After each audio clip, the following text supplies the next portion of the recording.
Good evening. Welcome to the Biggs Report. Today, I'm going to explain to you why libertarians ought to support creationists rather than evolutionists as their politicians.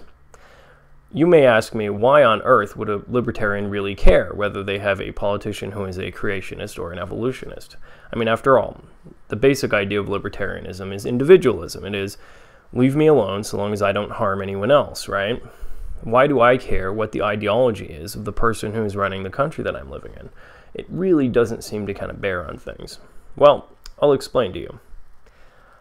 These two competing ideas, these concepts, these understandings of how this universe came to be, are both the two basic frameworks into which most people tend to fall.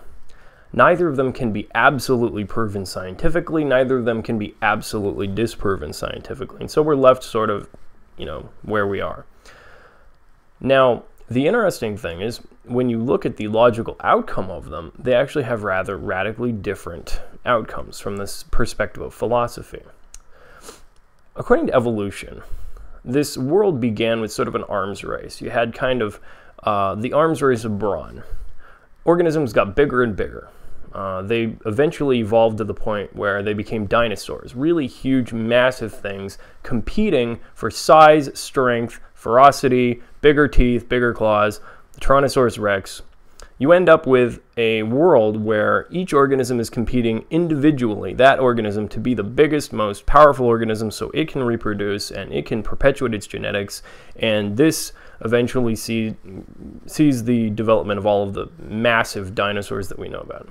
Something happened at a certain point, and the whole game changed. Now, there's dispute as to exactly how that happened, which I'm not going to bother to get into, but basically mammals came along, and mammals were smaller, they were inferior on a one-on-one level, they could not compete with the dinosaurs if they just stood against them, one mammal against one dinosaur, but they worked together.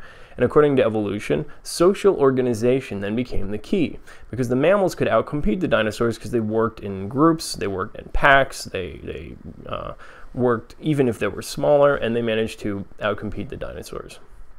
Now, according to evolution, we see that the human race is really nothing more than the ultimate expression of that. We are the mammal which has achieved the highest amount of social organization of any creature ever. And the highest expression of social organization amongst humans is the nation state. Therefore, the nation state is little more than a tool for the success of a given biological organism. If you look at it from a purely evolutionary standpoint, it is a piece of technology. All right. Now, obviously, this is very different, and it has a very different outcome from the concept of creationism, which views the nation state rather differently. I'll get into that in a moment. Now, according to evolution, if we just look at it from a purely scientific standpoint, races amongst humans would be seen as nothing more than the buds, which will eventually branch out into entire branches. Genetic variance, which begins to increase and slowly becomes something that is entirely different. It is logical, according to evolutionism, to believe that certain ones of those will become branches that are superior to the overall human life form and to the success of the human life form in the long term than other branches.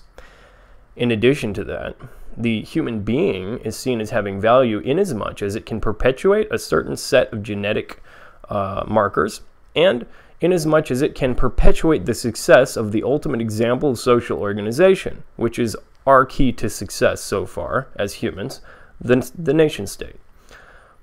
So we see that a person, according to evolutionism, is basically useful in so much as they serve their race and they serve their state.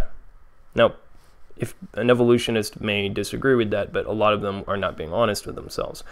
The ultimate example of a state which followed a perfectly logical evolutionary idea is Nazi Germany. Now, a libertarian clearly does not like the idea of living in a state which sees him as nothing but a tool to perpetuate the usefulness, the state itself, an economic unit, or even someone who's there simply to perpetuate certain genetics. That's really not the idea of libertarianism. Libertarianism spawns from individualism, and individualism comes from an idea called the universal rights of man. The universal rights of man was a secularized version made during the Enlightenment by philosophers of a Christian idea. This actually came out of a sort of Christian understanding of the world. I'm talking about Renaissance era. Now, the idea was that each individual human being was created by the Creator, and each individual human being, therefore, had value as a reflection or an image of the Creator. Individualism spawned out of this idea that as such, and as a unique creation, each individual had inherent rights, inherent value that had nothing to do with the value granted to them by a king, by a sovereign, by a state, by anything else. They could not be taken away. And this idea saw its ultimate expression in our founding documents in the United States of America. That each individual human being, that each man has unalienable human rights. That means the state does not grant these rights. These rights exist. The state is simply something that is there to facilitate a bunch of independent individuals who wish to go about their lives so long as they don't harm other people, and basically to establish a framework within which they can live. It protects them from outside threats like other states, and it establishes basic law and order that they can generally agree on, and which gives them the maximum amount of freedom. So we see that the purpose of the state is nothing more than a sort of protection to protect a lot of individuals, according to a more creationist-based idea. According to an evolutionary-based idea, the person is nothing more than something there that is in order to perpetuate the state. So it's really inverse.